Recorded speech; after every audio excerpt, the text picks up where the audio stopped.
Welcome to segment 4. We're talking with Tina Addison, founder and CEO of Good Food for Everyone. Tina, so far we've explained the relationship between good food, nutrition, hunger, food pantries, and volunteer community gardens.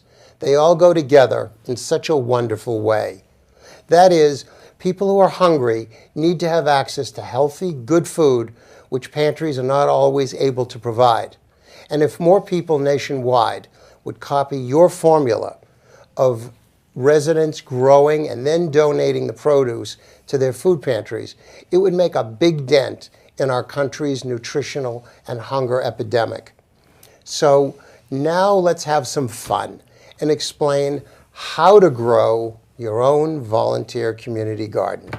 Okay, Rob, this is almost like preparing a big family dinner. Make an appointment to meet with your local food pantry director. Discover how many members of the pantry that it provides for. That will help you define the size of the garden, the vegetable choices you will make, and how many volunteer farmers you'll be needing. Okay, so Tina, how do you find the volunteers?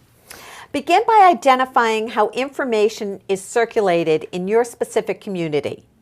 In Norfolk, Massachusetts, where I live, we have a community website.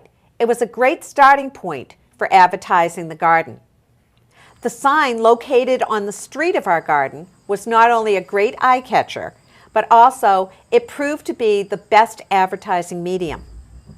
Identify where large groups of neighbors meet, be it a house of worship, volunteer organizations, libraries, schools, Grange organizations, Girl Scouts, and Boy Scouts are other great places to find volunteers. How do you choose your garden location? Research what open land is available in your community. Once you find it, make sure it is the sunniest spot you can secure. A great garden needs at least 6 to 8 hours of sunshine daily.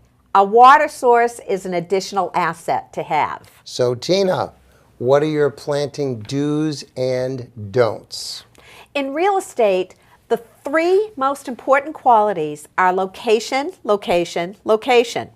In the garden, it is soil, soil, and soil. If you're a newcomer to farming, check out your nearest garden center.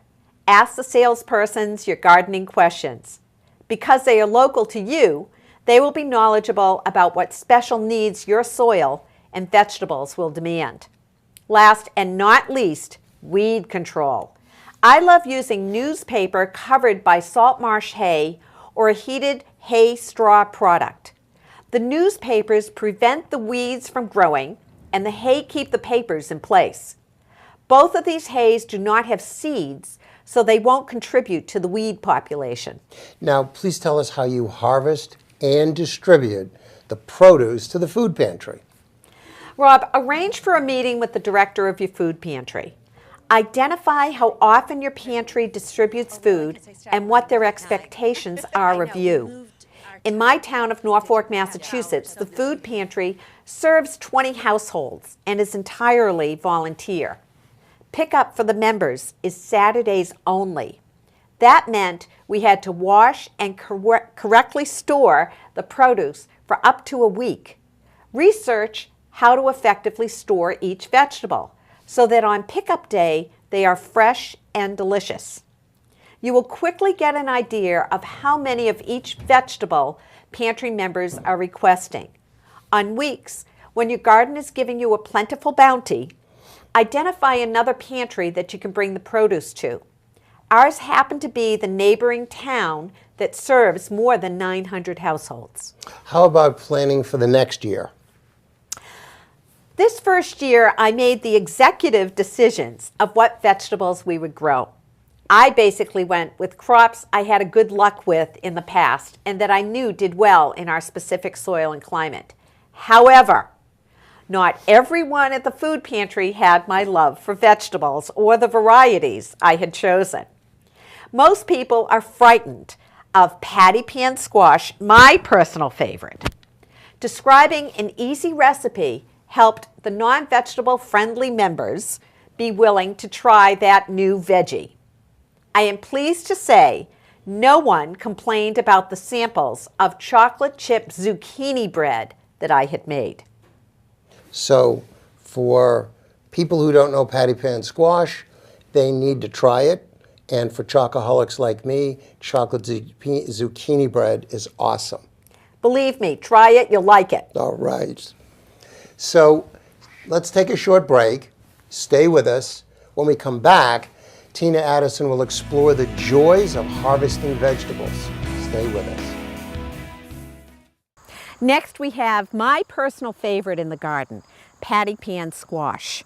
This is a squash that's a cross between the texture of zucchini and the sweetness of the yellow squash. And right here you can see it growing for you. It's very pretty. It has sort of a rippled edge to it. This squash, I had to talk people into it at the food pantry and give them some ideas how to eat it. But it ended up being everybody else's favorite too.